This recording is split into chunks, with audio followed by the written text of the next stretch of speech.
Hello everyone, this is Megha. Welcome back to my channel. आज की video में हम क्लास 10th के लिए चैप्टर 3 को कंटिन्यू करेंगे एंड एक्सरसाइज 3.2 का क्वेश्चन नंबर 3 स्टार्ट करेंगे। Let's start. On comparing the ratios A1 by A2, B1 by B2 and C1 by C2, find out whether the following pair of linear equations are consistent और inconsistent. इसमें क्या करना है हमें, ये आपके 5 parts हैं इस क्वेश्चन में और हर एक पार्ट में हमें दो दो इक्वेशंस गिवन है। ओके, तो हमें क्या करना है, इन इक्वेशंस में से ये जो रेशियो हैं इनकी वैल्यूज हमें निकालनी है। देन इसके अकॉर्डिंग हमें बताना है कि जो ये पेयर ऑफ लीनियर इक्वेशंस दी हुई हैं ये कंसिस्टेंट है या फिर इनकंसिस्टेंट है। तो करते हैं इसे स्टार्ट। पार्ट फर्स्ट मैंने इसमें नोट कर ली हैं दोनों इक्वेशंस। अब देखिए कंसिस्टेंट एंड इनकंसिस्टेंट, इसमें होता क्या है, 3 टाइप की हमारी लाइंस इसमें बनती हैं। पेयर ऑफ जो लीनियर इक्वेशन है जब हम इन्हें सॉल्व करते हैं तो इससे हमें 3 टाइप की लाइंस मिलती हैं। ओके, क्वेश्चन नंबर 2 में भी इसके बारे में बात हुई थी और इंट्रोडक्शन वीडियो में भी इसके बारे में बात हुई थी। तो देखिए 3 टाइप की लाइंस आपकी हो जाएंगी।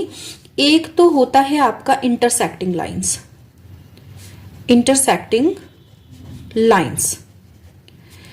एक हमारी होती हैं parallel lines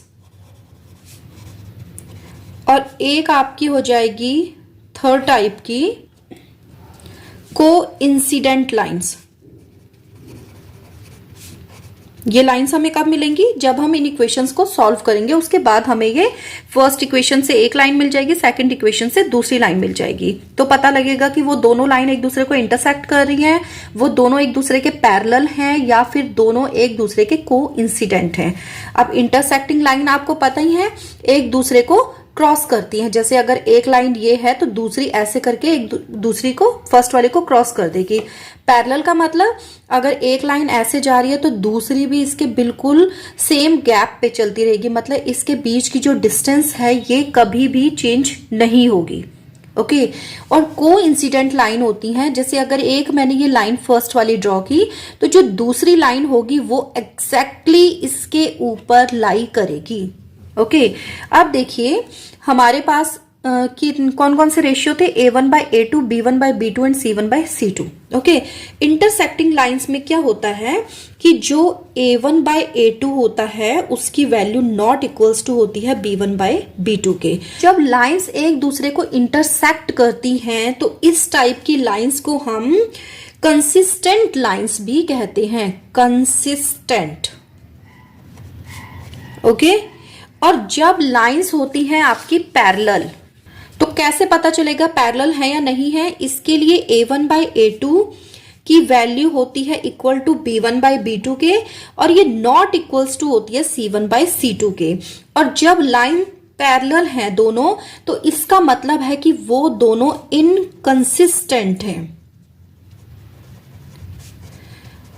and last third point, अगर कोइंसिडेंट लाइंस हैं तो ये हम कैसे प्रूफ करते हैं, इसमें A1 by A2 की वैल्यू इक्वल होती है B1 by B2 के और वो इक्वल होता है C1 by C2 के।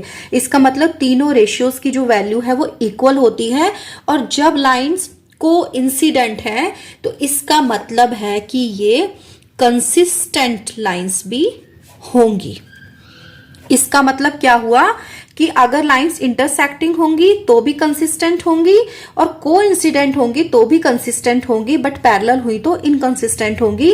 और ये हमें कैसे पता लगेगा, हमने ये जो रेशियोज यहाँ पे लिखे हुए हैं इसकी वैल्यूज हमें फाइंड आउट करनी पड़ेगी। ओके, आप देखिए सबसे पहले इन रेशियोज की वैल्यू कैसे फाइंड आउट करेंगे ये हम बात करते हैं।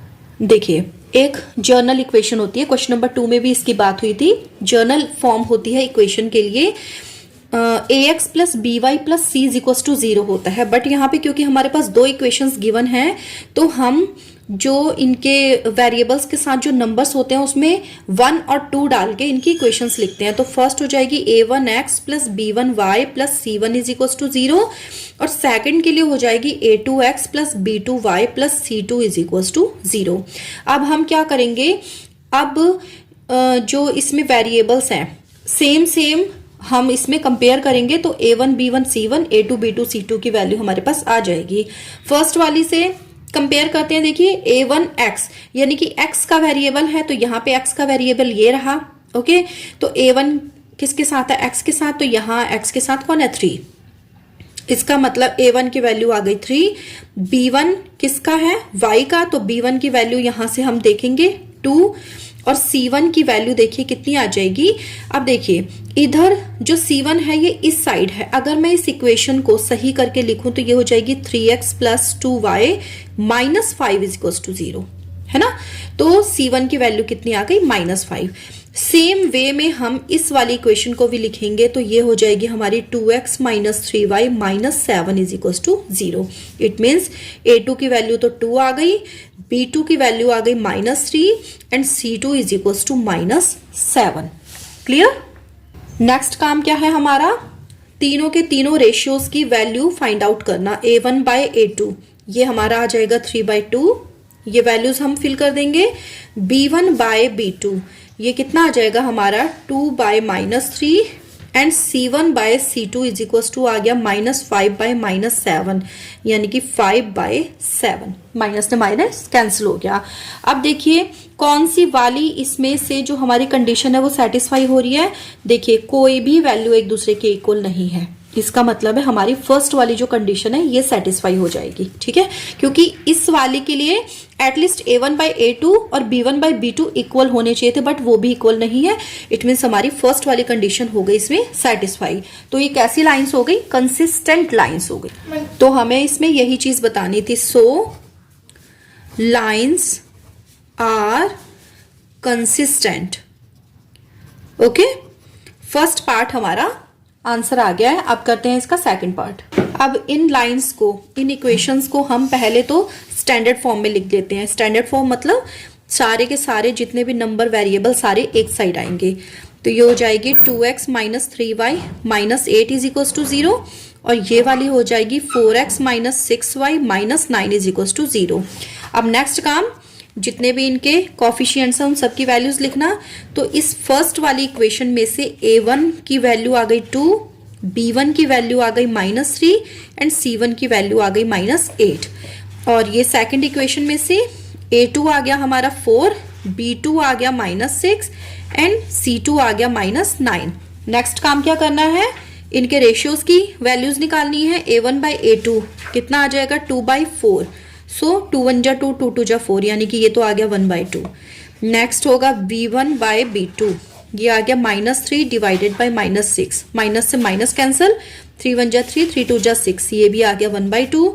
नेक्स्ट देख लेते हैं c1/c2, ये आ जाएगा -8 डिवाइडेड बाय -9, दोनों माइनस एक दूसरे से कैंसिल, सो ये आ गया 8/9, यानी कि ये वैल्यू हमारी इसके इक्वल नहीं आई। तो देखिए a1/a2 b1/b2 किस में इक्वल थे, पैरेलल लाइंस में। ठीक है, और c1/c2 इनके इक्वल नहीं है, तो हम लिख देंगे सो पैरेलल लाइंस के लिए कैसी थी, ये इनकंसिस्टेंट थी। So lines are inconsistent. देखिए जो इंटरसेक्टिंग लाइंस होती हैं, इंटरसेक्टिंग लाइंस देखिए इंटरसेक्ट कितने पॉइंट पे किया, ओनली 1, यानी कि इसके पास सिर्फ 1 सॉल्यूशन होगा। अगर सॉल्यूशन के लिए बात की जाए, अगर आपको इसमें क्वेश्चन आए कि सॉल्यूशन कितने होंगे, तो आप बस आप ये चीज लर्न कर लेंगे, इसमें से आपके 3 टाइप के आंसर्स निकल जाएंगे। एक तो इंटरसेक्टिंग है, पैरेलल है, कोइंसिडेंट है, या फिर कंसिस्टेंट इनकंसिस्टेंट में से जो आपका डिफरेंस आएगा बताने के लिए। और एक इसमें क्वेश्चन आता है हाउ मेनी सॉल्यूशंस, तो सॉल्यूशन के लिए भी इसी में से ही आपका क्वेश्चन सॉल्व हो जाएगा। देखिए अब पैरेलल है, पैरेलल का मतलब क्या है कि ये दोनों एक दूसरे को कभी भी मीट नहीं करेंगी। तो जब लाइंस एक दूसरे को मीट ही नहीं करेंगी तो इसका सॉल्यूशन कहां से मिलेगा। इट मींस अगर लाइंस पैरेलल होती हैं तो हमारे पास नो सॉल्यूशन होता है, यानी कि कोई सॉल्यूशन नहीं होगा। एंड लास्ट है आपका कोइंसिडेंट। तो कोइंसिडेंट का मतलब मैंने बताया था, एक के ऊपर दूसरी लाइन लाई करती है। इट मींस वो हर एक पॉइंट पे एक दूसरे के साथ मिलती हैं। ठीक है, तो इसका मतलब कि इसमें मैनी सॉल्यूशंस आएंगे, या फिर आप लिख सकते हैं इनफाइनाइट सॉल्यूशन।